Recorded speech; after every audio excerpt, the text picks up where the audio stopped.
Hey, Pusnet. This is a shorty for a two-part video that I just did on micronutrients and electrolytes.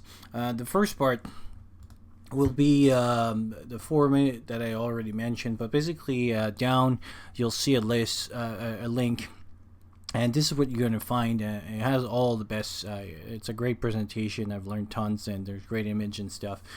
So when you get to the page, go to tools, clinical sign overview, and the clinical educator, and you can all download those things, and it has tons of good information. So that'll be by kind of the limit of when I'll talk about. Just yeah, they did a great job. So what I want to spend a little bit more time on is electrolytes. And so basically what I was mentioning is that we have about 4 or 5 that are very common. So sodium, potassium, chloride, calcium, magnesium. That's one of those that we mostly check when you come. There's other ones like phosphates and things like that, but most of the ones that we check are those ones. And basically what they are is that they give a electrolytic charge to the water that we have in our body.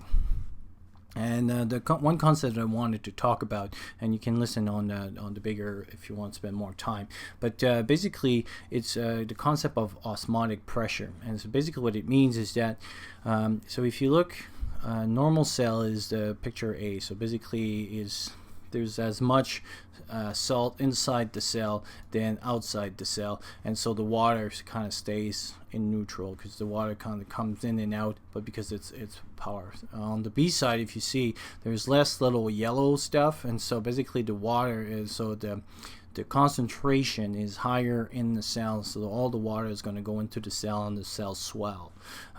On the C one, because the concentration is greater outside the cells, the water goes out. And basically it's the concept of osmotic pressure, and it becomes important when you talk about the kind of fluids that you put in inside your body and things like that. One concept that it's important to remember is that water follows salt. It's kind of a big rule of thumb. It's not the opposite around. It's not salt follow water, but basically where there's a lot of salt, water will go towards it. And so 2 cases that I wanted to talk about, and this is mostly what I want to talk about. So natremia is salt disease. So you have hyponatremia, which is one case over here, and a lot of time people associate that with triathletes, like people that runs Ironmans and stuff. But in this one, she was just a lady that went for a 5-hour hike in the Grand Canyon, and she suffered and actually died of hyponatremia. So it's something that can happen. It can happen to other people if you understand the concept. So the link will be down. I would recommend you that you read on that and get a little bit more training and listen to the other video. The second case too, and is a rant at the same time, is that just be careful about what you read, especially here the livestrong.com. There was a facilities, this lady, she was following what she read on the internet and basically kill her kid. So there is such a thing as giving too much. So basically what she did is she gave too much, it was called saltwater therapy. Basically she was giving water out of the sea, and so she was giving hypertonic solutions, and basically kill her kids. So just be careful about what you read different articles, read different source, and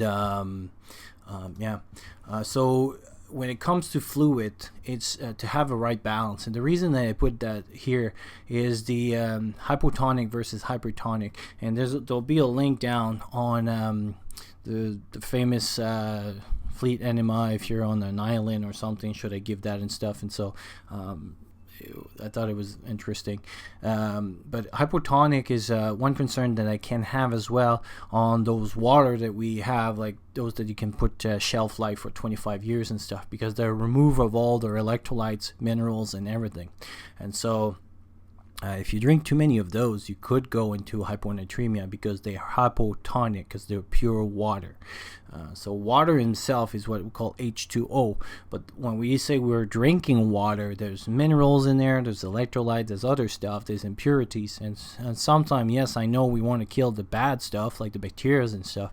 but to kill everything is not always a good thing. So this is what we call hypotonic, and hypertonic is more the sea salt, sea water from the sea and stuff like that. And so those are the hypertonic. But there's another thing that can be hypertonic, and it's Gatorade. How can Gatorade be hypertonic?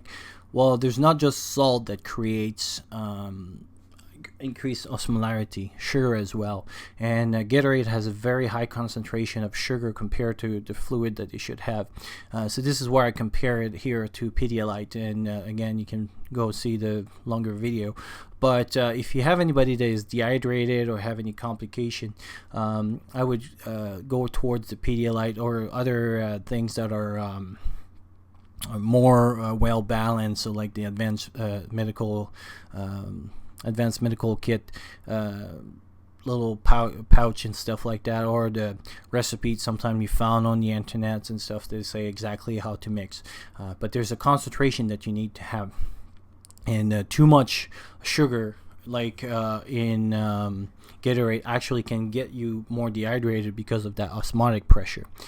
So you don't want Gatorade for rehydration. You want something like Pedialyte. So if you have diarrhea or vomiting, that's the kind of stuff that you want, and your body also will tolerate it a little bit more. So that's the kind of stuff you want. So anyway, that was the shorty. I encourage you to go and watch the longer version, as well as there'll be a few links on everything I mentioned, and I'll talk to you soon.